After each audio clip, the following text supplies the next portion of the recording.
It's a random ass way to start the vlog, but I spent the entire day looking at this Indian story. It's a Hindu story, and my understanding of it was like this was the best example of like a husband and wife in Hindu culture or whatever. Hindu texts, Hindu religion, I don't know. Or the way people talk about it, they talk about it like Romeo and Juliet, like it's just an example as like one of the best love stories. But like I was so angry when I like learned more and more about the story that I was not believing that that was a story. I was like trying to find like the meaning behind it. I mean, I guess this is offensive, but I just thought it was so dumb. So basically, it's called Ramayana. There's this king and queen, Ram and Sita. So somebody kidnapped Sita, like another king, and like the whole story is like him getting her back. But then he doubts her purity. He thinks she got raped. He's worried like she had sex with the other king. He makes her walk through fire to prove that she's pure. And she walks through fire to prove that she's pure. And then like they go back, people start to like gossip and say like, oh, she's not pure. She slept with the other guy. Throughout the whole story, it's like she got, like, even if she did sleep with the guy, she got raped. Like, what is the story? I don't know. But he decides like the most righteous thing to do is exile her. Because everyone else thinks that she's not pure. And he doesn't want to promote bad things. I just couldn't believe this is true. And like she's pregnant with his kids at the time. She just gets exiled from the kingdom. Then later, I think the kids like grow up. He basically he sees his kids and then he tries to get her to come back. And then he's like, oh, can you prove to the whole kingdom that like you're pure again? And it's like, why didn't he just do that the first time if that was the only issue and he trusted her? If you believed her, like how could you not stand up for her and like stick behind her and show that she's pure by being the king and supporting her? Like victim blaming, like all she did was get kidnapped and she gets exiled from her husband who loves her. Okay, and then after he asked her to prove herself again, right? And then she's just, the story's like she's from like the earth, like I don't know. She's like, she like came from the earth or something, like Sita. So she just like asked the earth to take her back, and she just like goes into the earth. Basically, she just commits suicide because he asked her to prove herself again. It's like, how is this the story that like was regarded as the best love story? I guess the part that's focused on it a lot is more like him going to get her back from being kidnapped. There's no way that's a story, and like I feel like that does explain like Indian beliefs a little bit. I don't know, like I don't like to just make generalizations. Why like fucking rape is such a big issue in India, maybe. I don't know. And like they're always fucking victim blaming. I don't know. You have to understand, like I thought this would be like one of the coolest like stories. Like this is not what I was expecting. I literally spent the whole day trying to understand it, and like why would anyone ever do that? Like, oh, he believed her, but it wasn't the best thing to do for the kingdom. I think both the king and queen, they're like gods or something. I'm like probably butchering like some details of the story that someone would lynch me in India for, but borderline blasphemous, I guess. If you trust someone, you show other people you trust them, show that they didn't do anything wrong, instead of just exiling her. And he's a god in the story. They're both gods, so they both did the absolute right thing the whole time, and I don't understand that. It was for the greater good, and he chose his responsibility as king over her, and it's like a tragic story. That's just like bullshit. Punishing someone who did nothing wrong could never be right. Maybe that somehow means he's like the perfect king. It's not a love story then. She literally kills herself at the end, basically, because she's like, what the fuck is this? It can't be a good love story. She literally kills herself at the end when she can be with him. Like, I thought I was like missing something to the story or missing some point, but like I couldn't find anything that made more sense. Trust that like that was the highest karma or dharma or whatever. That just sounds like fucking excusing shitty human behavior. Surely the most right thing is always to do what's right, even no matter what people think.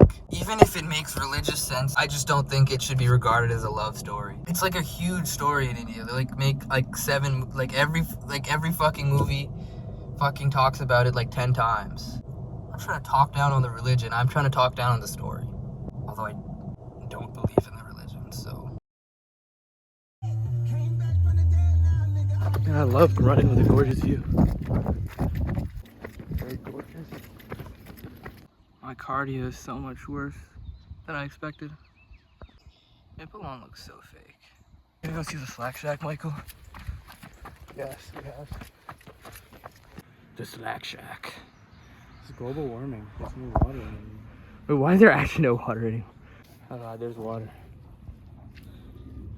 Barely. I miss jumping through this tunnel.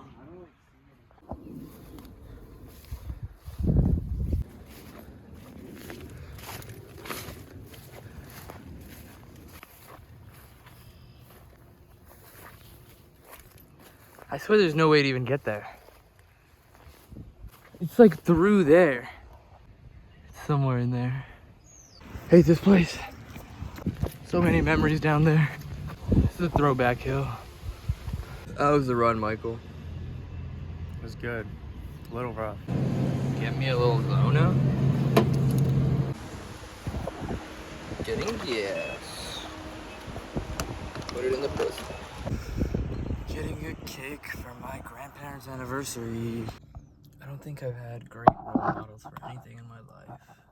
Not to say that everyone in my family is awful or something, but everyone has their own issues.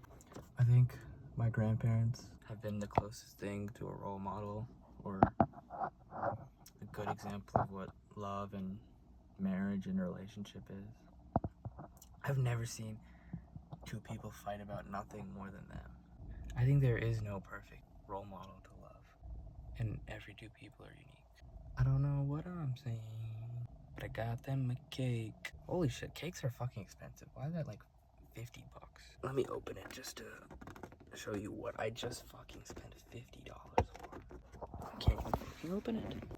I'll show you guys later. I love my grandparents so much. I think my family loves me a little too much. Like I'm just entitled to a little too much, and I expect a little too much out of people. But sometimes I also assume that everyone's gonna give you that much, or like I'm so special that I deserve that much. But the truth is, I am that fucking special because I think everyone's that special. Sometimes I genuinely think I could literally love anyone. Like I can fix my mind into caring about anyone forever. It's just a choice. Love is a choice. Whether it's to love yourself, love food, it's an identity that you get to choose. There is no perfect love story. The perfect love story is being understood and understanding someone else. And maybe I just feel like I can understand anyone, anything. I bought beard oil for fun.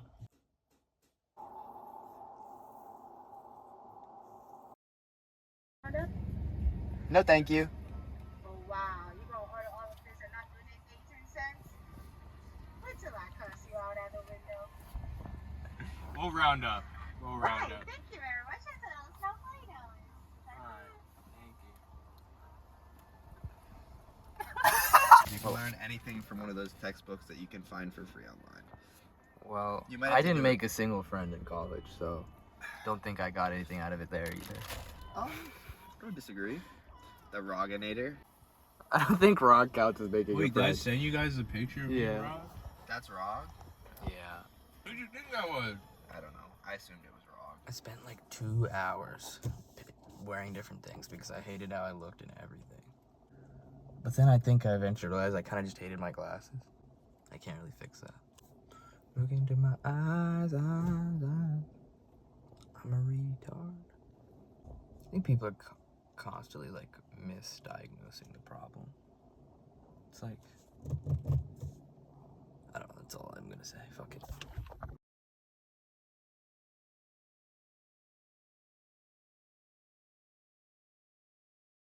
Deja vu. He's still not dead. Unfortunately. From this day forward, From this day forward, until death do us part. until death do us part. This is my solemn vow. This is my solemn vow.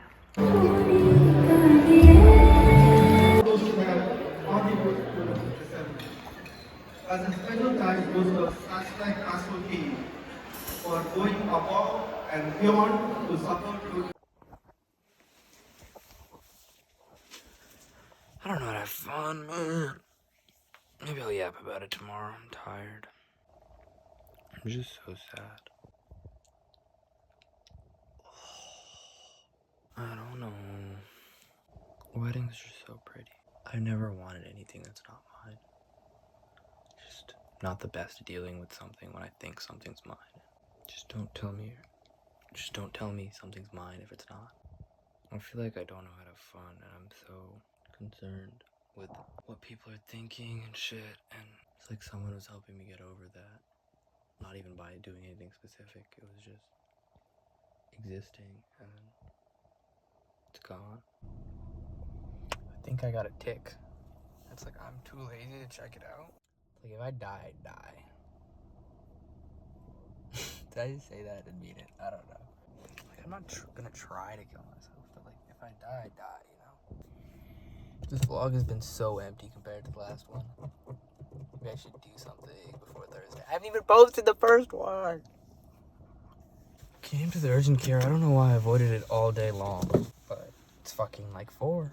I just sat in my bed knowing I probably had to go, but I'm just like, if I die, I die, you know? Bro, I swear my mind is the worst thing ever made. It's the moment I believe something, just immediately gets proven wrong. And I forgot my wallet. Time to go back home. Yay! It's like I'm driving home. And like, I'm like, damn, I wonder where I put my wallet last time I used it. And it's like, I think I put it in my jacket pocket. I checked my jacket pocket like a fucking inch before my house. It's in my fucking jacket pocket. Like, the fuck is wrong? Just in my fucking jacket pocket. I drove all the way fucking home. Oh, there's something wrong with my fucking mouth. It's like the moment I say anything, it just automatically becomes fucking false. No matter what. Like, I don't know how to explain that shit. Like, I fucking walk into grass and I'm like, who gives a shit about a tick? I won't get a tick. I just fucking get a tick. I'm fucking paranoid about shit like ticks 24/7. I fucking get a tick. I don't even know if I got it that day, but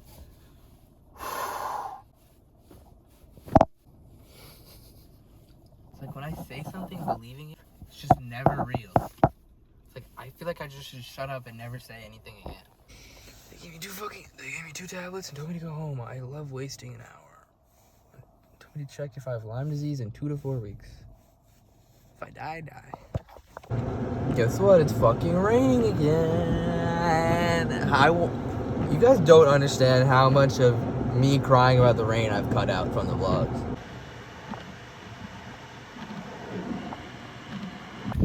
Running in the rain. I've been thinking about how everyone thinks they're good. I mean, most people, I'll say.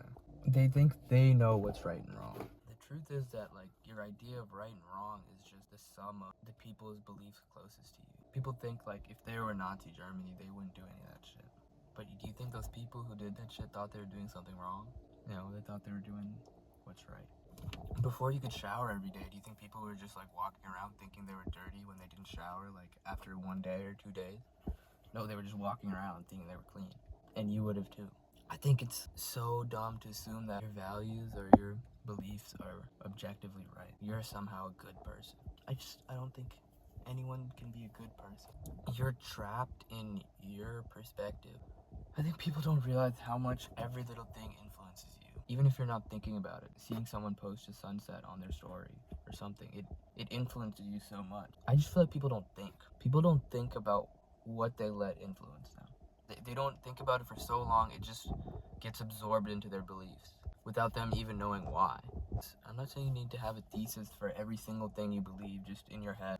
Oh, the earth is round because blah, blah, blah, blah, blah, blah, blah. The truth is, like, no one actually cares if the earth is round or flat or whatever in their day-to-day life. Like, it doesn't affect your life at all. But things like your values, people don't think about that at all. You only really believe something if you would die for it. Like, let's say, like, you think lying is wrong. But if someone came to your head with a gun and said, lie or otherwise I'll shoot you in the head, you would lie. So that means you value your life over what you value. And I'm not saying that's wrong. Everyone has a hierarchy of values. That's you putting your life over everything. People who die in war, I guess some people, I wouldn't say everyone, but, like, they believe that they're dying for, like, the greater good of the country. And they believe that. That's why they would die for it. I think that made me see that what I was valuing the most in my life was my life, my existence. Like, which just built up subconsciously without even thinking about it. That's not what I want to be, a core of my life. And that's why when I finally loved someone more than myself and didn't put myself in the absolute top of my values, I could finally understand that like the only value I've been living with is existing, or like continuing to exist. I'm gonna go get a book from the library. Just got a book. My vlog is just me running with Michael at this point. I say hi to Michael every day. Hello.